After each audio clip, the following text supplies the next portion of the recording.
छल क्या है? जैसे मैंने आपको अपनी कोई बात बताई, पर्सनल गुप्त बात समझो। जैसे मैंने आपको अपनी एक पर्सनल बात बता दी, क्योंकि मुझे लगा कि आप मेरे दोस्त हैं, मुझे लगा कि आप मेरे शुभ चिंतक हैं, तो मैंने अपना कोई पर्सनल बात मैंने आपसे बताई, लेकिन आपने उस बात को सुनी और आपने जाके लोगों को बता दी। तो आपने मेरे साथ क्या किया? आपने मेरे साथ क्या किया? छल। आपने मेरे विश्वास को तोड़ा है। आपने मेरे विश्वास को, यदि आपने मेरे विश्वास को तोड़ा है तो भगवान फिर कभी आप पर विश्वास नहीं करेंगे कि भाई ये विश्वास के योग्य नहीं है। संसार के व्यवहार से ही ईश्वर आपको नंबर देते हैं। समाज में आपका कैसा व्यवहार है, जो सबके प्रति अच्छा भाव रखता है, भगवान समझते हैं कि ये व्यक्ति अच्छा है, उसे चुनते हैं भगवान, उसे अपनी भक्ति देते हैं, अपना ज्ञान देते हैं, सबको देते, उड़ेल देते हैं भगवान। भगवान देने में कमी नहीं करते। तुम लेने के पात्र तो बनो, ग्रहण करने की क्षमता तो रखो। तुम्हारे अंदर छल नहीं होना चाहिए। बात समझ में आ रही है? गुरुजी की वीडियो को लाइक करें, शेयर करें, सब्सक्राइब करें। किसी लड़की में राधे राधे लिखना ना भूलें। को गुलाब देते हैं, उसे कहते हैं कि हम तुमसे बहुत प्यार करते हैं, तुमसे शादी करेंगे, तुमसे ही प्यार करता हूं, तुमसे ही शादी करूंगा।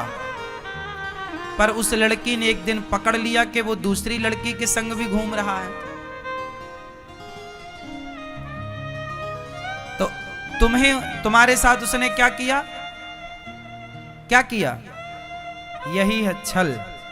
विश्वासघात को ही छल कहते हैं। छल है।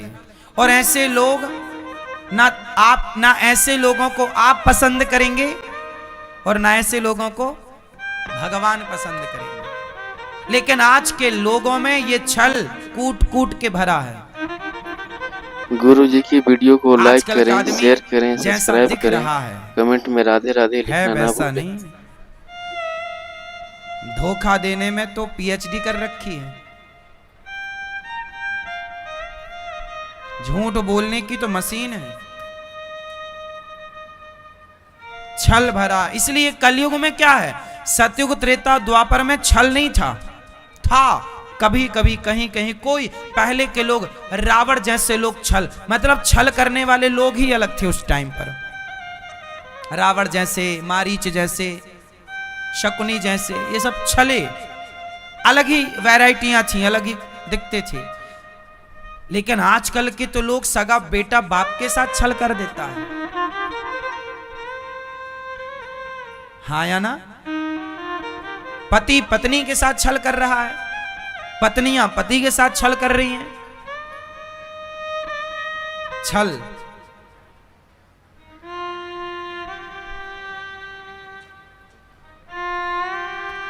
छलावा,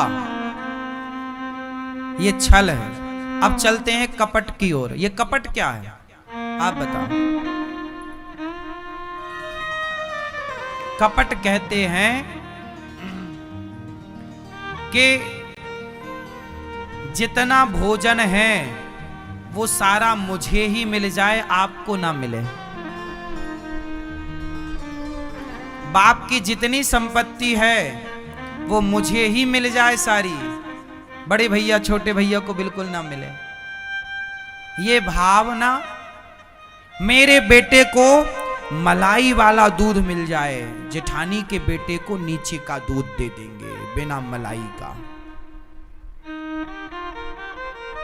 मेरे बेटे को मीठा मीठा आम मिल जाए, जेठानी के बेटे को थोड़ा कच्चा वाला खट्टा वाला पकड़ा दो। मेरे बेटे के रोटी में पूरा घी होना चाहिए लबालब चुपड़ के, और जेठानी का बेटा है इतना सा चुपड़ दो, खुशबू बस आए बस। ये कपट है। ये क्या है? कपट। मैं खाऊं खीर पूड़ी और कोई घर में मेहमान आ जाए, अतिथि आ जाए, तो उसे सूखी रोटी खवाऊं कि घर में तो कुछ है ही नहीं, सूखी खवा रहे हैं उसे मेहमान को। कुछ लोग ना खीर बनाते हैं और तभी कोई आ गया, बैल बजी, टिन टिन, अरे कोई आ गया, तुरंत देखा छोटे से छेद गेट में नहीं होता, अच्छा फूफा जी आए हैं, आ गई बुआ, लो भैया, तुरंत जाके खीर छिपा देते हैं छिपा दो जल्दी नहीं बुआ सबरी खा जाएगी,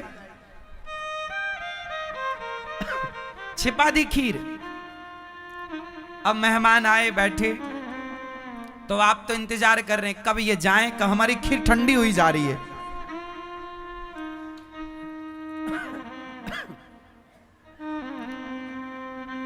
आपके घर में जो है सूखा रूखा ईश्वर का दिया, सभी में बांट कर खाना चाहिए। और अकस्मात कोई आपके घर आ जाए तो उसे जरूर खिलाना चाहिए, क्योंकि जब कोई भी व्यक्ति आपके घर आता है और पेट भर खाता है ना, तो वो तृप्त होता है। और जब किसी भी व्यक्ति को आप खिलाते हो तो खाए हुए व्यक्ति के भीतर जो ईश्वर बैठे, सबके अंदर भगवान है। तो जब कोई तृप्त होता है तो मैं तृप्त नहीं होता, आप तृप्त नहीं होते, व्यक्ति तृप्त नहीं होता, व्यक्ति के भीतर बैठे हुए परमात्मा ही सदा तृप्त होते हैं। और ईश्वर की तृप्ति ही आपकी और हमारी तृप्ति होती है। इनडायरेक्ट ईश्वर आपके द्वारा ही खाते हैं। इसलिए जो खाओ वो खिलाओ, ये कपट नहीं है, पर खाओ कुछ और खिलाओ कुछ, ये कपट है। मैं बढ़िया से इन चीजों को जानता हूं। बचपन में मैं जब भीख मांगने जाया करता था, बचपन में मैं भिखारी गांव में भीख मांगा करता था। हमारी आर्थिक स्थिति बहुत अच्छी नहीं थी, तो जब हम गांव में भीख मांगने जाते थे तो भिखारियों के लिए कुछ लोग अलग ही चावल रखते थे, टूटा हुआ मोटा सा, जो सबसे थर्ड क्वालिटी का, अपने खाने के लिए अलग रखते थे कुछ लोग, और भिखारियों के लिए अलग रखा जाता था।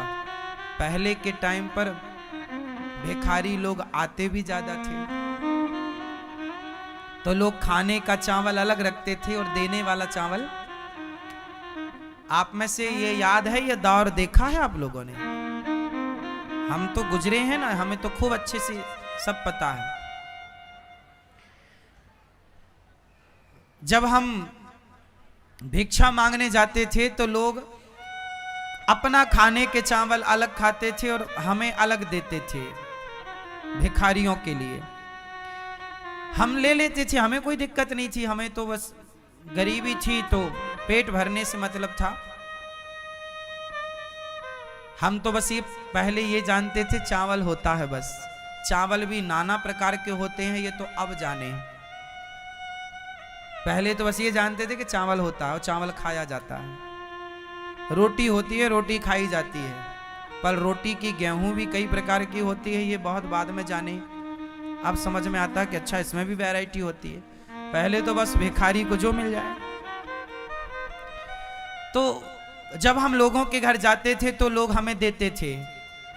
किसी के घर जाएं तो वो बिल्कुल टुकड़े टुकड़े वाले चावल, किसी के घर जाएं तो मोटे चावल लेके के आते थे, और उसी की खिचड़ी बनाया करती थी माँ। कभी चावल, कभी खिचड़ी, कभी कुछ खाते थे भोग लगा के भगवान जी का।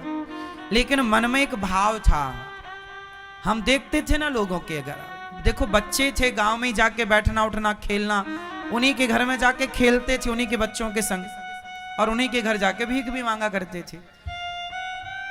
तो सब चीजें देखते थे। तो हमने तब मन में भाव रखा था कि ये कभी भगवान हमें इस लायक बनाएंगे तो ये कपट हम नहीं करेंगे, जो हम खाएंगे वही खिलाएंगे। इसलिए गौरी गोपाल आश्रम में जो हम स्वयं खाते हैं वही आप सबको भरपेट भोजन मिलता है। यदि हम कुछ खाएं और आपको कुछ खिलाएं तो वो कपट हो जाएगा, और यदि मैंने कपट किया तो इस कपट का हिसाब मुझे जाके वहां देना पड़ेगा। क्यों अनिरुद्ध, तुमने भी कपट किया। इसलिए मैं नहीं चाहता कि मुझे जब हिसाब देना पड़े तो नजरें नीचे करनी पड़े। भगवान के चरणों को देखते हुए हिसाब दूं कि प्रभु आपने जिस लायक बनाया, सेवा करी, मैंने कपट नहीं किया, जो खाया वो खिलाया, जिस क्वालिटी का खाया उसी क्वालिटी का खिलाया। इसलिए गौरी गोपाल आश्रम में जो हमारी माताएं खाती हैं, जो प्रसाद आप लोग अन्य क्षेत्र में पाते हो ना, रसोई में जो क्वालिटी का चावल आप खाते हो वही चावल हम भी खाते हैं, वही दाल, वही सब्जी, वही सब आपने भी खाया होगा प्रसादी। कुछ ऐसा लगा कि ये भंडारा लंगर तो देखो ऐसे लोग बलाह भी टार देते हैं, लेकिन नहीं, यहाँ सब चीजें आपके लिए सुव्यवस्थित बनाई जाती हैं। आप समझ रहे हैं बातों को? कपट नहीं, कपट नहीं, छल कपट। छल क्या है वो भी आपको समझाया, कपट क्या है वो भी।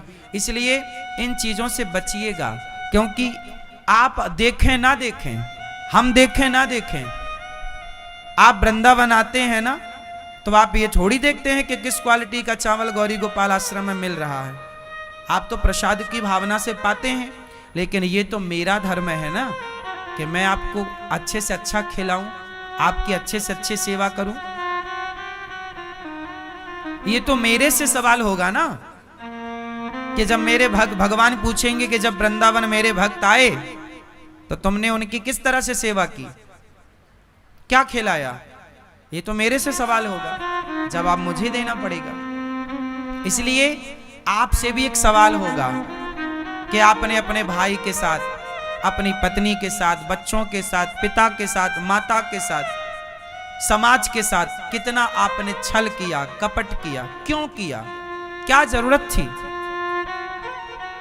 आज बहुत सारे लोग अपने बाप के साथ कपट करते हैं। बहुत सारी बहुएं अपने बच्चे के लिए बादाम का हलवा बनाएंगी, अपना बादाम का हलवा खाएंगी, और बूढ़ी सास को बासी रोटी पकड़ा देंगी। बूढ़ी अम्मा, बूढ़ी सास, बूढ़ा ससुर, उसे भरपेट कुछ लोग भोजन नहीं देते, निकाल देते हैं। चलो हमारे घर में जगह नहीं है। बेटा, कितने बच्चों ने अपने माँ बाप को घर से निकाल दिया। ना निकाला होता तो ये वृद्धाश्रम बनाने की क्या जरूरत थी? तो ये कपट ही तो है कि जिस माँ ने आपकी तेल मालिश करके, पढ़ा लिखा करके योग्य बनाया, आपने उसी माँ को घर से निकाल दिया। जिस माँ ने आपको चलना सिखाया, तो आपने अपनी माँ के साथ क्या किया? आपने अपनी माँ के साथ छल भी किया और कपट भी किया। हाँ या ना? ये बहुओं को लगता है कि हमें सास की सेवा ना करनी पड़े। अरे ये तुम्हारा धर्म है। सास घर की बूढ़ी स्त्री है, बूढ़ों का सम्मान, पेट भर रोटी देना। मंदिर क्या है? घर के बूढ़े ही चलते फिरते भगवान हैं। उनकी सेवा करो, उन्हें प्रसन्न रखो, उनकी दो बातें बर्दाश्त कर लो, यही ईश्वर की सबसे बड़ी पूजा है। और कौन सी पूजा है? तुम क्यों पत्थर पूजते रहते हो? कबीरदास जी कहते हैं कि पत्थर पूजे हरि मिलें, तो मैं पूजूं पहाड़, तासे तो चक्की भली जो पीस खाए संसार। तुम्हें पत्थर ही पूजने हैं तो पहाड़ की पूजा कर लो। चक्की, तुम्हारे घर में जो गेहूं पीसने की चक्की होती थी वो पत्थर की होती थी, उसकी पूजा कर लो। पर पत्थर की पूजा करना उद्देश्य नहीं है। उद्देश्य है, पत्थर तो खाता नहीं है, पीता नहीं है, पर तुम्हारी माँ खाती है, पीती है, तुम्हारा बाप खाता पीता है। जो खाता पीता है उससे कोई देता नहीं है, और जो नहीं खाता उसके सामने लड्डू 56 भोग परोसे जा रहे हैं। इसका मतलब ये मत समझ लेना कि मूर्ति पूजा नहीं करनी चाहिए। मूर्ति पूजा करनी चाहिए। हम हिंदू हैं, हम हिंदुओं का परिचय है ये कि जो हिंदू पत्थर की पूजा करता होगा, जो पत्थर को पूजता होगा, वो इंसानों को किस तरह से पूजता होगा। ये उपमा है। ये क्या है? उपमा है कि जो पत्थर को पूजता होगा वो अपने माँ बाप को किस तरह से पूजता होगा। लेकिन अब